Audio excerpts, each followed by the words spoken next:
Sziasztok! A mai videóban egy zsánerileg igen érdekesen ötvözött könyvről lesz szó, mivel hogy ez a könyv ifjúsági, fantasy és horror regénynek is mondható, legalábbis ilyen-olyan műfajok is megtalálhatóak benne, de elsődlegesen talán inkább az ifjúsági kategóriába tudnám besorolni, amiben elég komoly témát is boncolgat a szerző, Táncos Tamás, méghozzá a bullying témájáról. A fantasy pedig az okkultista témát ragadja meg ebben a regényben. Táncos Tamás a Mérleg nyelve című könyvéről van szó, és Tamást szavazták meg a Facebook követőim, hogy vele készítsek egy interjút erről a kötetéről, úgyhogy a mai videóban vele fogok beszélgetni. Hello! Üdvözlök mindenkit! Szeretnélek arra kérni, hogy mesélj egy kicsit a könyvedről azoknak, akik még esetleg nem hallottak róla. Akkor az alapoknál kezdve a könyv címe a Mérleg nyelve, és a Smaragd kiadó gondozásában jelent meg 2023. januárjában. Műfaját tekintve pedig egy young adult thriller, kicsit lightos horror. Történet nagyon alapjaiba menve, kerülve a fontosabb spoilereket.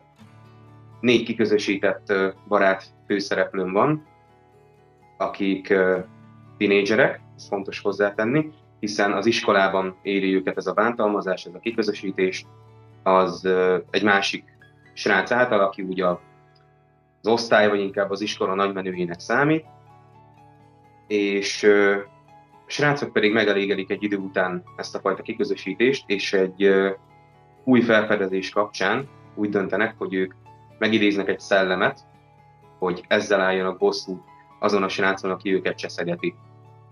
És ennél jobban nem mennék bele az alaptörténetbe, hiszen én úgy gondolom, bár ne én fényezzem így ennyire magamat, szerintem vannak benne olyan fordulatok, amik azért kicsit meg tudják lepni az olvasót. Én legalábbis így gondolom. Próbáltam kicsit kerülni azokat a kliséket, amik már annyira lejáratottak, hogy kilométerekről látod jönni a csavart. Nem mondom azt, hogy minden klisét sikerült elkerülnöm, viszont próbáltam azokba is egyfajta ilyen kis vérfrissítést tenni. Jó, szerintem ez sikerült. Köszönöm szépen. Ami nekem úgy extra pont volt, az, hogy a könyv története Szálem városában játszódik, méghozzá körülbelül mikorra is datálható az évszám? Nincsen nyíltan, konkrétan kimondva az évszám, egyébként a 80-as évek közepetájéka. Hogyha nagyon pontosan be kéne lőnöm, akkor 84 lenne, de ez sehol nincsen konkrétan leírva, hogy 84-ben játszódik a sztori. Ez egy kicsit amiatt van, hogy az olvasó képzeletére lehessen szabva, hogy csak így a nagyjáboli teret adom meg, de onnastól kezdve ő oda helyezheti, ahova akarja. Ezáltal maga, én úgy gondolom, hogy az olvasó is egy kicsit jobban magáénak érzi a történetet, hogy nem minden információ van konkrétan az arcába tolva, hanem egy kicsit ő is eljátszhat a fantáziájával. Hát ez olvasója válogatja. Én például szeretem, hogyha ha ki van mondva, könnyebb elképzelni is, hogyha így tényleg konkrétan be van tájolva az időszak is. Nekem a segítség inkább. Volt egy könyv is a történetben, ami elég fontos szerepet töltött be. Erről mesélsz egy kicsit?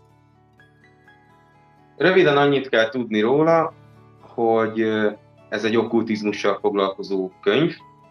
Igazából teljesen nyíltan lehet róla beszélni, hiszen a borító hátulján is, ha jól emlékszem, szerepel, hogy benne van egy ilyen tárgy. És ez fogja okozni majd azt a az indítatást a főszereplőinkben, hogy az okkultista könyv által akarnak egy szellemidézést csinálni. Uh-huh. Hát a fülszövegbe, mert hogy itt van nálam a könyv, úgyhogy meg tudom lesni. Alistair, ha jól ejtem, Alistair Crowley. Alistair Crowley, igen. Alistair, oké, köszi. Ő egy élő személy volt, nem? Így van, ő egy élő személy volt. A maga korában az 1900-as évekről beszélünk, annak is inkább az első feléről.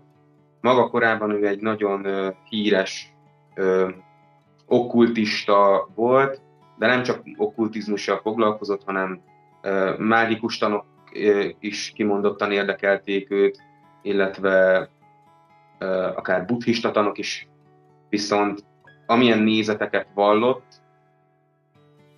amiatt ráragasztották azt a jelzőt, hogy a világ leggonoszabb embere, és ez a mai napig így él a köztudatban, azok körében, akik kicsit jobban jártasabbak ebben a világban. Nem az, hogy mondjuk benne vannak, tehát minden este füst mellett kavargatják a főzeteket, hanem csak mondjuk így utána olvasnak ennek a világnak, hogy mi merre, hogyan, hány méter benne. Uh-huh.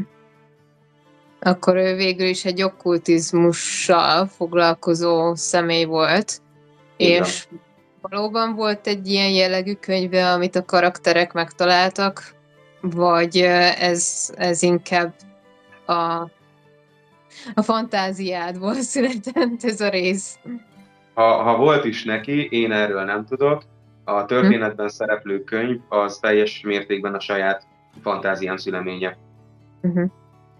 Oké. Volt még esetleg a történetben hasonló, nem kifejezetten fikcióra épülő személyiség, karakter?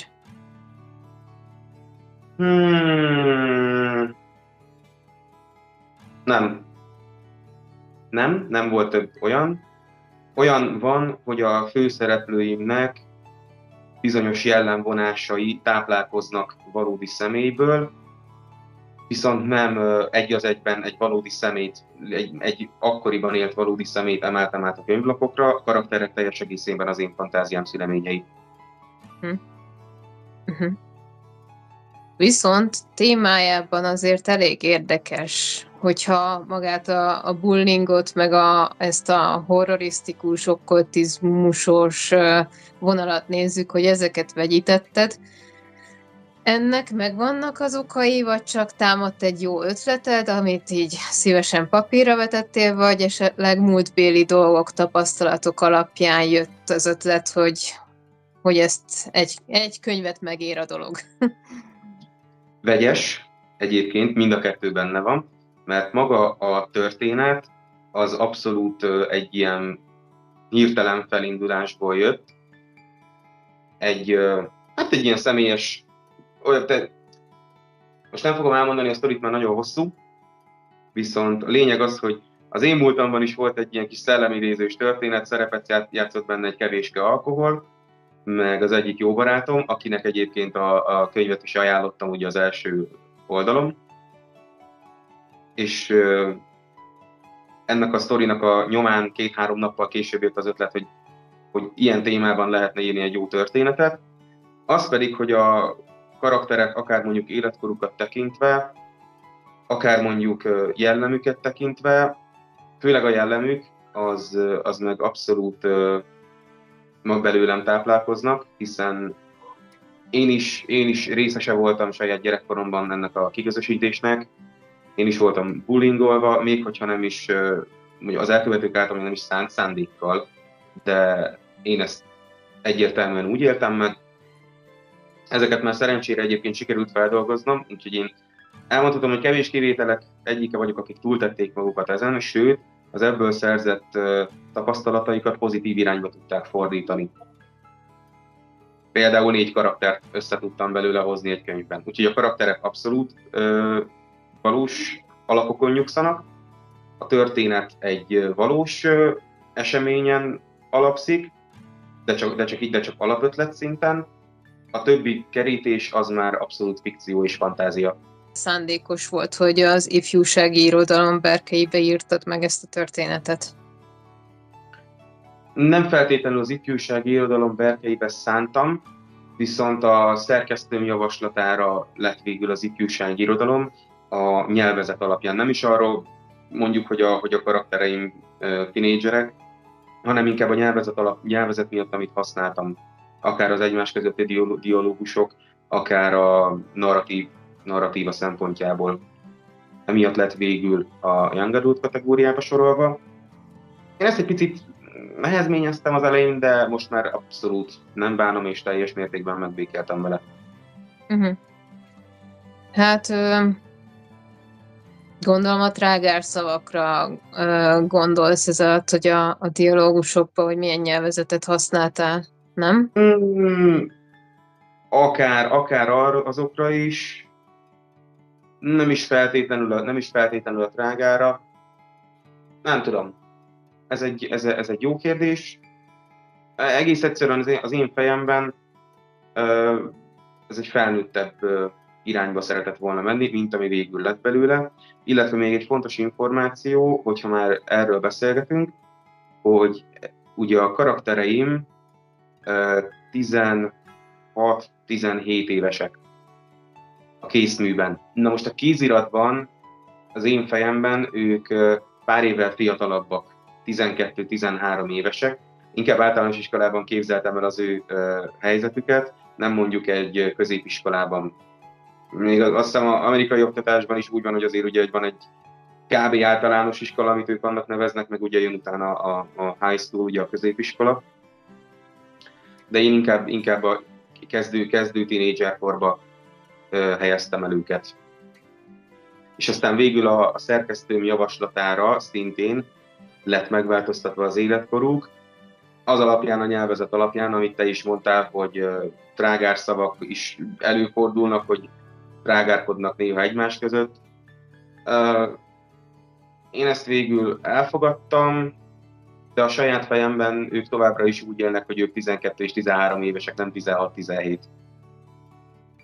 Emlékeim szerint igen, nekem is ez furcsa volt, hogy ilyen idősebbeknek lettek végül írva, mert a viselkedésük, gondolkodásmódjuk az inkább a fiatalabb korosztályra jellemző szerintem is, és végül is megértem, hogy az egyes szóhasználatok miatt a szerkesztő jobbnak vélte az idősebb korosztályba belőni őket, de hát nem tudom.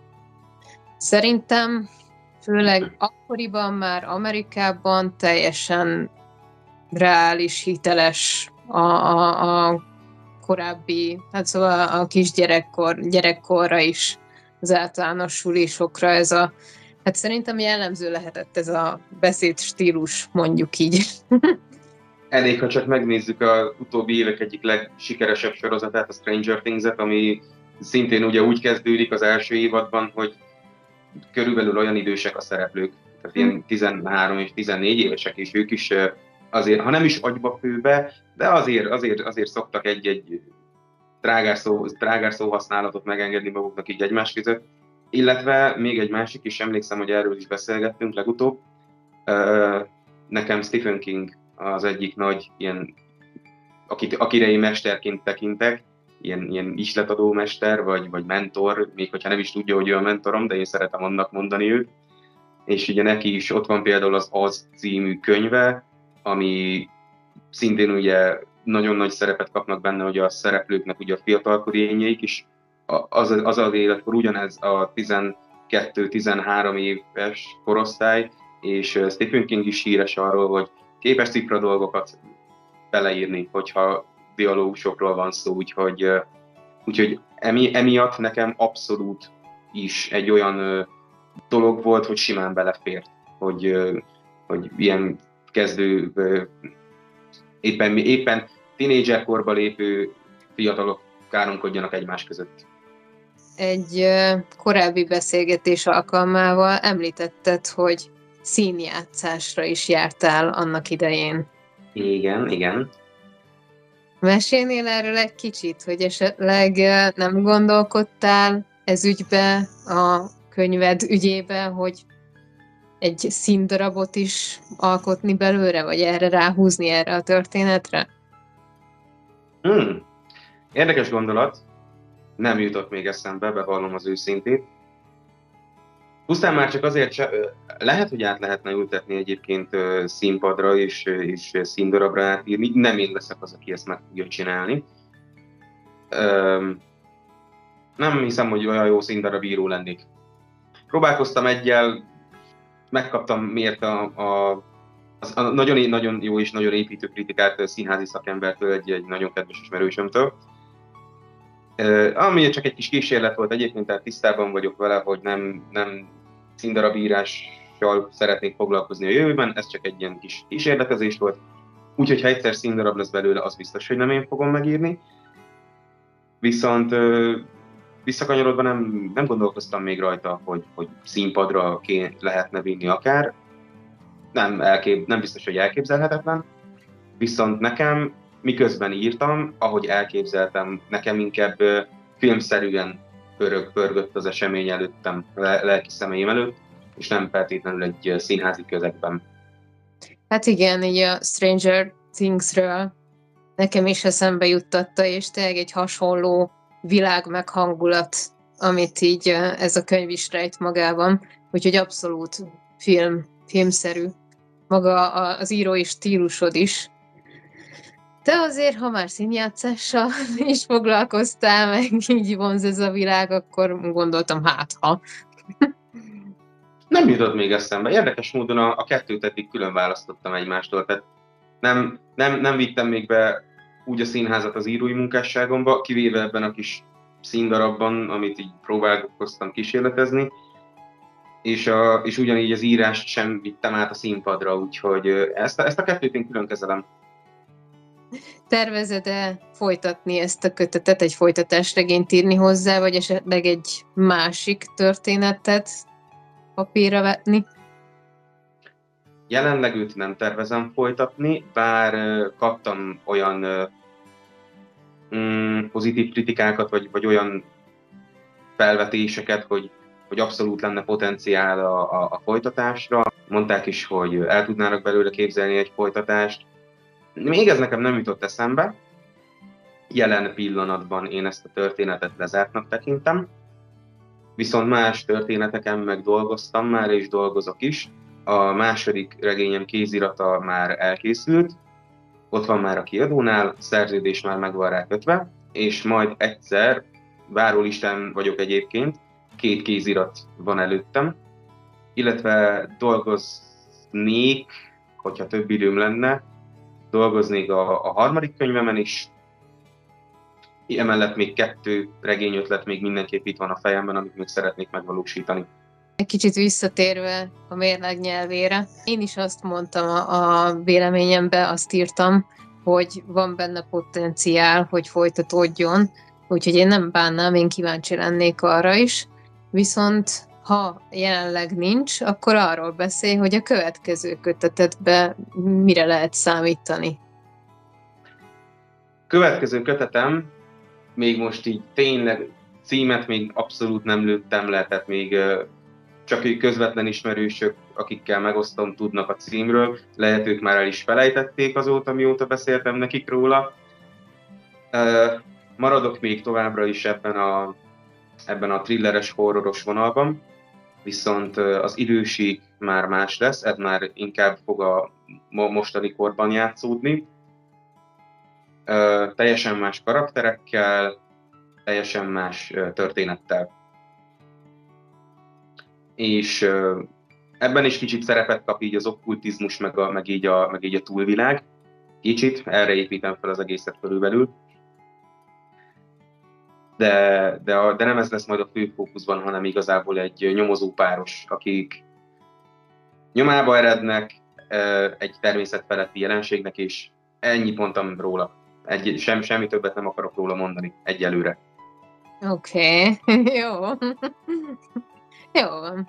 Hát akkor marad az okkultista vonal, ez nem egy rossz dolog szerintem, és akkor thriller, horror inkább. Szóval az ifi vonalat azt most már hanyagoljuk ezek szerint. Én már az elsőnél sem feltétlenül ezt szerettem volna, aztán majd meglátjuk, hogy a szerkesztő, vagy majd a következő szerkesztő mit fog javasolni, hogy milyen műfajra lőjük inkább be. Szerinted miért érdemes elolvasni a könyvedet? Miért tetszett egyeseknek? Szerintem azért, mert nem csak egy generációnak tartogat valamit. Meg is mondom, hogy miért gondolom ezt. Az egyik író-olvasó találkozómon egy idősebb hölgy, tehát már eléggé nagymamám korú idős hölgy mondta azt, hogy ő nagyon tudná javasolni, hogy ezt ne csak a gyerekek, ne csak a fiatalok olvassák, hanem olvassák a szülők is, mert nagyon sokszor sajnálatos módon a szülők nincsenek tisztában azzal, hogy egyes esetekben az ő saját gyerekük mind megy keresztül az iskolában, mert a gyerek nem meri feltétlenül otthon elmondani, mert fél attól, hogy milyen következményei lennének annak, hogyha most anya vagy apa bemegy és közbelép. Nagyon jól tudjuk, hogy sokszor ilyen közbelépések miatt a dolgok csak még jobban el tudnak harapódzni. És emiatt mondta ez a hölgy, hogy nagyon tudná javasolni a szülőknek, hogy egy kicsit lássanak egy olyan képet, hogy lehet, hogy az ő gyerekük is éppen ilyenen megy keresztül, csak mondjuk nem mer róla beszélni. Úgyhogy ez már megint még egy plusz generáció, hogyha kintet tágítjuk a spektrumot a műfajtól, ugye, ami az ifjúsági irodalom. Nyilván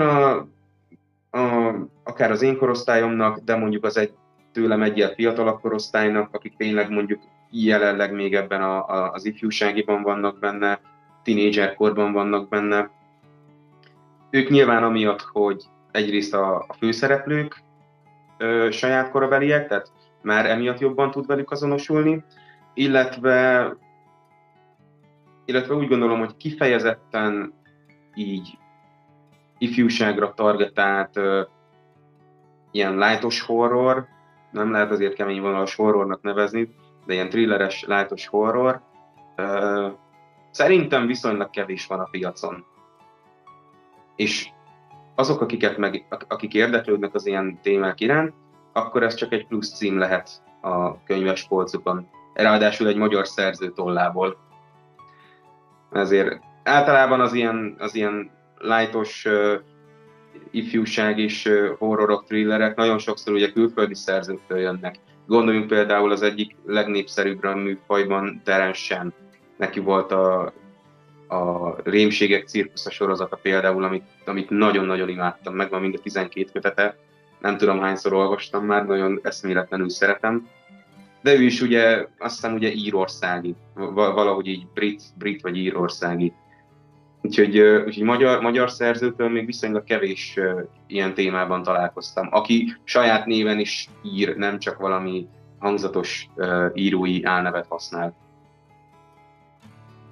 Hát igen, én se tudnék mondani egyet se, aki így ebbe a zsánerbe ilyen témával jelentkezett volna, ez tényleg, hogy egyedi talán a piacon? Hát, ha nem is egyedi, de nem túl gyakori. Nem túl gyakori. A fehér holló egy kicsit. Igen. És oké, hogy végül is mondhatni majd, hogy nem mindenkinek tudod ajánlani így korosztályt illetően, meg hogy valamest az egyedisége miatt is, de akkor, hogy meg is indokoljuk, hogy miért a szülőknek, hogy akkor a bullying témája miatt leginkább. Szerintem leginkább igen. Leginkább igen. Mire az emberből szülő lesz, szerintem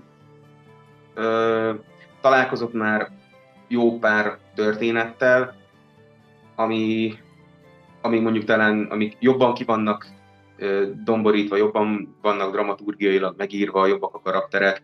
Tehát lehet, hogy egy már tapasztaltabb ember számára, mint például egy szülő, nem tudom, hogy mennyire lehet meglepő élmény olvasni neki egy ilyet, viszont a bullying témaköre meg abszolút érdemes rá, hogy minél jobban legyen róla beszélve, ne csak így könyvön keresztül egyébként, hanem közbeszédben is, mert szerintem ez még mindig nagyon alul van reprezentálva.